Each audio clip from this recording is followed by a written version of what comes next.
इस वीडियो में हम बात करेंगे मेमोरेंडम ऑफ एसोसिएशन के बारे में। MOA is a document of the company which provides a lot of information of the company। MOA को हम फुल फॉर्म में बोलते हैं मेमोरेंडम ऑफ एसोसिएशन, जो कि एक डॉक्यूमेंट है कंपनी का which provides a lot of information of the company. वो क्या करता है, कंपनी के बारे में लॉट ऑफ इंफॉर्मेशन प्रोवाइड करता है। It contains a powers, names, objects, registered office and capital of the company. Memorandum of association में क्या क्या चीज़ें रहती हैं, तो उसमें कंपनी के पावर के बारे में बताया जाता है, कंपनी के नेम के बारे में, कंपनी का क्या उद्देश्य है उसके बारे में, उसका ऑफिस कहाँ कहाँ ऑफिस शिफ्टेड है, वो सारी चीज़ें बातें, और उनके कैपिटल के बारे में लिखा होता है मेमोरेंडम ऑफ एसोसिएशन में। It contains the condition upon which the company is formed.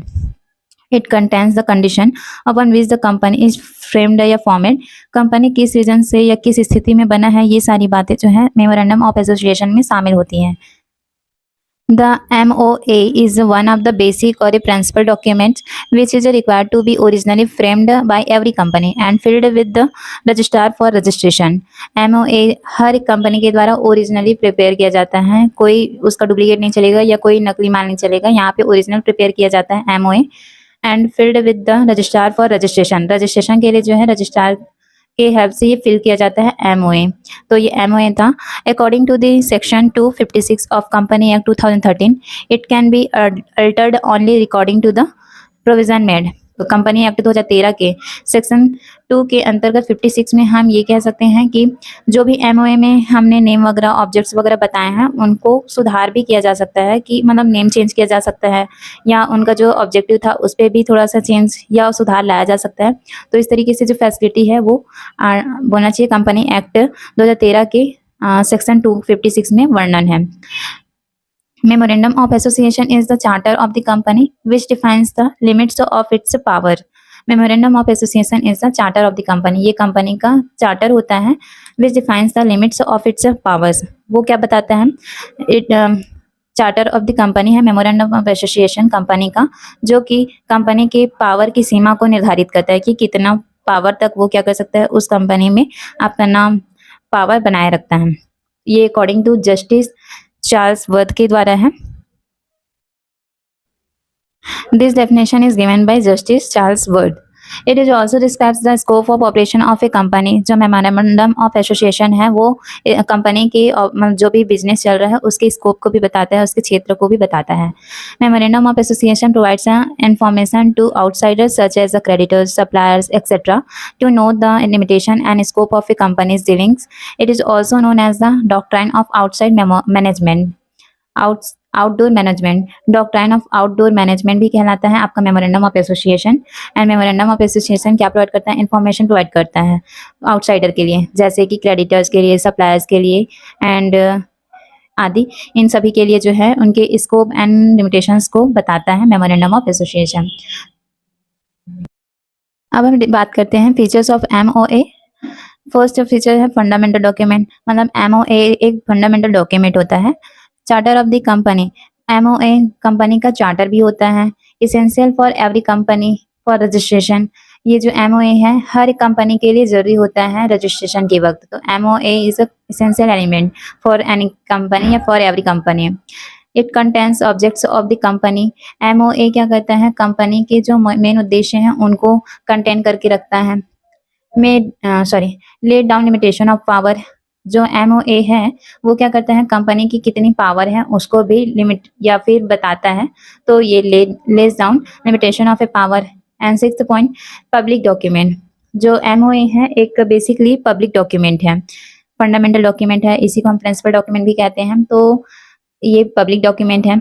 Sign by the subscribers. MOA में जो है सब्सक्राइबर्स के द्वारा, जो एक्चुअल में शेयर्स को सब्सक्राइब करते हैं उनके द्वारा साइन किया जाता है। And serve as a basis of a contract between company and outsiders. जो MOA है यानी कि मेमोरेंडम ऑफ एसोसिएशन है, वो एक कॉन्ट्रैक्ट जैसे काम करता है। किसके बीच कॉन्ट्रैक्ट जैसे काम करता है, तो कंपनी एंड आउटसाइडर्स के बीच में एक कॉन्ट्रैक्ट यानी कि अनुबंध स्थापित करने जैसा वर्क करता है। तो ये जो है सिंपल से features of A memorandum of association है। MOA के जितने भी कंटेंट है या क्लॉजेस हैं उन पे हम बात करेंगे, जो कि क्या करता है पावर्स एंड ऑब्जेक्टिव इंक्लूड करके रखता है। एमओए में जो है पावर्स एंड ऑब्जेक्टिव इंक्लूड रहता है। अब क्लॉज ऑफ एमओए बात करें या फिर कंटेंट ऑफ एमओए देखें तो यहाँ पे 5 टाइप्स के इनके क्लॉजेस हैं या कंटेंट हैं। फर्स्ट है नेम क्लॉज, सेकंड है रजिस्टर्ड ऑफिस, थर्ड है लाइबिलिटी क्लॉज, फोर्थ है capital clause and fifth object clause. One by one हम सारे पॉइंट्स के ऊपर डिस्कस करेंगे। फर्स्ट हम देखेंगे नेम क्लॉज के बारे में। This clause contains the complete name of the company. जो नेम क्लॉज होता है वो कंपनी के कंप्लीट नेम को बताता है या नेम को कंटेन करके रखता है। The company can choose any name subject to the following restriction. जो भी कंपनी होती है वो अपना नेम जब चॉइस करती है या क्या रखना है डिसाइड करती है तो उनको बहुत सारे रेस्ट्रिक्शन सामने नजर आते हैं, जिनको हम देखते हैं। The name of the company must and with the word limited in case of public company and private limited in case of private company. जो कंपनी का नेम लास्टली लिखा जाता है वो यदि पब्लिक कंपनी होगा तो पब्लिक कंपनी के लास्ट में नेम में क्या लिखा रहेगा, लिमिटेड लिखा होगा। और सपोज वो प्राइवेट कंपनी है तो उसके एंड में जो है प्राइवेट लिमिटेड लिखना कंपलसरी है। तो ये पहला रेस्ट्रिक्शन है उसके नेम के बेस पे। सेकंड है the name should not be similar और identical to the name of any other company. जो कंपनी का नेम हम रखने वाले हैं उसका नाम सिमिलर नहीं होना चाहिए, अनदर कंपनी से रिलेटेड नहीं होना चाहिए, ना ही आइडेंटिकल होना चाहिए। तो नेम जो भी कंपनी का होगा वो मस्ट बी डिसिमिलर होना चाहिए। Third the name should not contain the word cooperative. जो कंपनी का नेम होगा वो कोऑपरेटिव नहीं हो सकता। Fourth the name should not convey any connection और link of the company with government department. जो कंपनी का नेम है वो किसी गवर्नमेंट डिपार्टमेंट के साथ लिंक नहीं होना चाहिए। तो इस तरीके से कुछ रेस्ट्रिक्शन है नेम क्लॉजेस में। इसके बाद यदि फॉर एग्जांपल के रूप में हम देखें कि कैसे कैसे कंपनी में कैसे उसका नाम लिखा जा सकता है, तो सपोज मेरी कंपनी का नाम है ABC। सपोज वो पब्लिक कंपनी है तो उसके नेम में होगा ABC limited. Suppose private company है तो प्राइवेट कंपनी के लिए हम लिख सकते हैं ABC प्राइवेट लिमिटेड। सपोज वो 1 पर्सन कंपनी है, OPC कंपनी है, तब वो लिखेगा ABC लिमिटेड एंड ब्रैकेट में OPC दिखाएगा। अगर वो NPO है, नॉन परफॉर्मिंग ऑर्गेनाइजेशन है, तो उस दौरान वो केवल अपना नाम लिखेगा ABC। तो इस तरीके से नेम क्लॉज के पॉइंट्स हैं। अब इसके हम अल्टरेशन के ऊपर डिस्कस करेंगे। Alteration of name clauses. A company can change its name by passing a special resolution and by obtaining a written approval of the central governments. Company क्या कर सकती है, अल्टरेशन ऑफ नेम क्लॉजेस के माध्यम से अपना name भी change कर सकती है, लेकिन उसके लिए ऐसे चेंज नहीं होगा, उसको एक स्पेशल रेजोल्यूशन पास करना पड़ेगा एंड एक रिटर्न अप्रूवल जो है सेंट्रल गवर्नमेंट से प्राप्त करना होगा, तब जा करके उनके नेम में परिवर्तन किया जा सकता है। परमिशन जो है गवर्नमेंट से लेगा, वो गवर्नमेंट के पास जाने के बाद MLA ROC वगैरह के पास जाएगा, फिर कंपनी इस तरीके से वहाँ पे प्रोसीजर चलेगा, तब जा करके कंपनी का अल्टरेशन हो पाएगा, कंपनी के नेम का अल्टरेशन हो पाएगा by special resolution passing. Second, registered office.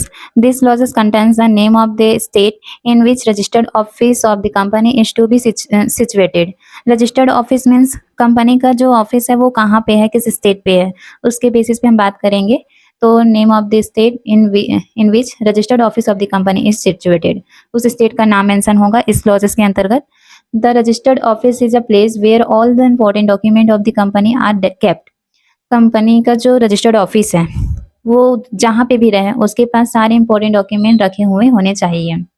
A company have a registered office when it start its business activities or within 30 days of its registration, whichever is earlier. जब company के पास एक registered office हो जाएगा then वो अपना जो business activities है वो स्टार्ट कर सकता है, और स्टार्ट नहीं कर रहा है या कर भी रहा है तो विदिन 30 डेज के अंदर वो क्या कर सकता है, अपना जो बिजनेस है वो रन कर सकता है। मतलब रजिस्ट्रेशन के बाद वो 30 दिन के बाद क्या कर सकता है, बिजनेस को रन कर सकता है। अदरवाइज अगर उसके पास रजिस्ट्रेशन ऑफिस है या उसका एक ऑफिस बन चुका है तो वो तुरंत ही क्या कर सकता है, बिजनेस एक्टिविटीज में आगे बढ़ सकता है। अल्टरेशन ऑफिस सिचुएशन क्लॉज, या बोलना चाहिए कि रजिस्टर्ड ऑफिस के लिए अल्टरेशन भी किया जा सकता है। The situation clause can be Altered in the following veg. जो इसका सिचुएशन है ऑफिस का उसके बेस पे हम चेंजेस भी कर सकते हैं कि कैसे कहाँ रखना है इस तरीके से। सो स्पेशल रिजोल्यूशन के थ्रू ही होगा ये भी, by passing a special resolution and by obtaining sanction of the registrars of both the state if the office is to be shifted from one state to another। जब हम अपने जो company company का office है उसको हम एक state से दूसरे स्टेट में जब ट्रांसफ़र करना चाह रहे हैं तो उसके लिए हमें स्पेशल रिजोल्यूशन पास करना पड़ेगा एंड रजिस्ट्रार का सैंक्शन भी हमें प्राप्त करना पड़ेगा, तब जा कर के जो है एक स्टेट से दूसरे स्टेट में हम अपना कंपनी का जो ऑफिस है वो ट्रांसफ़र कर सकते हैं या फिर शिफ्ट कर सकते हैं। Second, by passing a special resolution only if the office is to be shifted from one town to another in the same state. Second condition ये है कि हम एक सिंपल सा स्पेशल रिजोल्यूशन पास करके जो है एक स्टेट के अंतर्गत हम क्या कर सकते हैं, एक टाउन से दूसरे टाउन में जब ट्रांसफर करना है तो केवल हमें स्पेशल रिजोल्यूशन पास करना पड़ेगा। एंड थर्ड कहता है by passing an ordinary resolution if office is to be shifted from one locality to another within the same town. एक और तरीका है, सपोज हमारा जो कंपनी है या कंपनी का ऑफिस है उसको हम ऑर्डिनरी रिजोल्यूशन के थ्रू भी पास करके कंपनी को एक ही टाउन में हम एक लोकेलिटी से दूसरी लोकेलिटी पर चेंज कर सकते हैं, शिफ्ट कर सकते हैं। तो जो भी इतने पॉइंट्स मैंने बताए हैं वो सिचुएशन क्लॉज को अल्टर करने के थे। अब हम डिस्कस करेंगे लायबिलिटी क्लॉज के बारे में। This clause defines the liability of the members of the company. Liability clause क्या करता है, कंपनी के मेंबर की जितनी भी लायबिलिटी हैं उनको डिफाइन करता है। इस क्लॉज में हम बेसिकली कंपनी के मेंबर्स की लायबिलिटी को देख पाते हैं या उसको डिफाइन कर सकते हैं इस कंपनी में। In case of companies limited by shares, the liability of members is limited to the extent of unpaid amount of their share capital. For example, if a person is having 1000 shares of the face value of rupees 10 each and has paid rupees 7 per share, then at the time of winding up his liability will be rupees 3000। तो इस case में हमें ये पता चल रहा है कि जो पर्सन है उसके पास 1000 शेयर्स हैं, फेस वैल्यू उसका 10 रुपीज़ है, लेकिन उसने पे कितना किया है, ओनली 7 रुपीज़ 1000 शेयर्स का, तो 7000 रुपीज़ बस पे किया है, तो उसकी जो लायबिलिटी है वो 3000 रुपीज़ हो जाती है। तो ये है liability clause. In case of companies limited by guarantee, the liability is limited to the amount of guarantee given by each member। इस केस में क्या होता है, कंपनी के जितने भी मेंबर हैं उनको गारंटी दिया जाता है, उसके वे में जो है लायबिलिटी क्या होती है, लिमिटेड होती है। तो ये जो है बेसिकली लायबिलिटी क्लॉज के बारे में था। अब इसमें भी हम अल्टरेशन कर सकते हैं। तो alteration of A liability clauses, if a company wants to make an alteration in its liability clause, then it must pass a unanimous resolution in a meeting of its members। जब वो अपने members के साथ meeting करेंगे तो वो एक अनएनिमस resolution pass करके क्या कर सकते हैं, अपने लायबिलिटी क्लॉज में चेंजेस कर सकते हैं, यानी कि अल्टरेशन का काम कर सकते हैं। फोर्थ हम बात करेंगे कैपिटल क्लॉजेस के बारे में। तो कैपिटल क्लॉज क्या है, this clause specifies the amount of shares capital with which company is to be registered. Capital clause में क्या है, जो कंपनी का फ्रेम हुआ है, यानी कि कंपनी जब निर्माण हुआ तो उस टाइम जितने भी शेयर कैपिटल लगे कंपनी के लिए, तो वो सारी चीज़ें कैपिटल क्लॉज में लिखी होती हैं। The clause specifies the amount of share capital with which a company is to be registered. जिस अमाउंट पे जो है कंपनी रजिस्टर्ड हुआ है वो शेयर कैपिटल कहलाता है, और उसके बारे में जो है कैपिटल क्लॉज में बताया गया है। The capital with which A company is registered is called registered या ऑथराइज्ड और इन नॉमिनल कैपिटल। जिस अमाउंट पर जो है कंपनी रजिस्टर्ड होता है वो बेसिकली क्या कहलाता है, ऑथराइज्ड शेयर कैपिटल कहलाएगा, या नॉमिनल कैपिटल या रजिस्टर्ड कैपिटल के नाम से जाना जाता है। A company can issue bye it's memorandum. जो कंपनी है वो इशू कर सकती है मेमोरेंडम के थ्रू। तो इसके भी अल्टरेशन है कि हम कैपिटल को कैसे अल्टर कर सकते हैं। Alteration of capital clause, a company can alter its capital clause by passing a special resolution and by obtaining the approval of the company law board। वो क्या करती है, कंपनी अपने कैपिटल क्लॉज को भी अल्टर कर सकती है। कब करेगी, जब वो स्पेशल रिजोल्यूशन पास कर लेगी एंड वो एक कंपनी लॉ बोर्ड के माध्यम से एक अप्रूवल प्राप्त कर लेगी, तब जाके वो कैपिटल को चेंज कर सकती है। नेक्स्ट हम बात करेंगे फिफ्थ पॉइंट, जो कि लास्ट है, ऑब्जेक्ट क्लॉज। ऑब्जेक्ट क्लॉज क्या होता है, it is the most important clause of the MOA. ये ऑब्जेक्ट क्लॉज जो है एमओए का एक इम्पोर्टेंट एलिमेंट है या एक इम्पोर्टेंट क्लॉज है। It contains the main objective of the company and the other secondary objective which the company में परस्यू। ये क्या करती है, ये मेन ऑब्जेक्ट कंपनी के मेन ऑब्जेक्ट को कंटेन करके रखती हैं एंड सेकेंडरी उसका ऑब्जेक्टिव और क्या हो सकता है उसको भी एज्यूम करके रखती हैं, यानी कि ऑब्जेक्ट क्लॉज में कंपनी का मेन जो उद्देश्य है उसको बताया जाता है। This clause defines the scope and limitation of the activities of the company. यह क्लॉज क्या होता है, कंपनी के जो एक्टिविटी हैं उनके लिमिटेशन को, उसके स्कोप को भी डिफाइन करता है। तो इस तरीके से ये ऑब्जेक्ट क्लॉज है। इस पे और भी बातें हैं। The object of the company must be legal. जो कंपनी का ऑब्जेक्टिव होगा, जो मेन उनका उद्देश्य है, वो क्या होना चाहिए, लीगल होना चाहिए। The object must not be immoral. जो कंपनी का मेन ऑब्जेक्टिव है या मेन उद्देश्य है वो इमोरल नहीं होना चाहिए, नैतिक रहना चाहिए। The object should not be contrary to the provisions of any law. It is also important, the objective should not be contrary to the provisions of any law. ये किसी भी कानून का प्रोविजन के क्या होना चाहिए, कॉन्ट्ररी नहीं होना चाहिए। तो इस तरीके से ये आपका ऑब्जेक्ट क्लॉज था। आज की वीडियो में केवल इतना ही हम डिस्कस करेंगे। Thanks for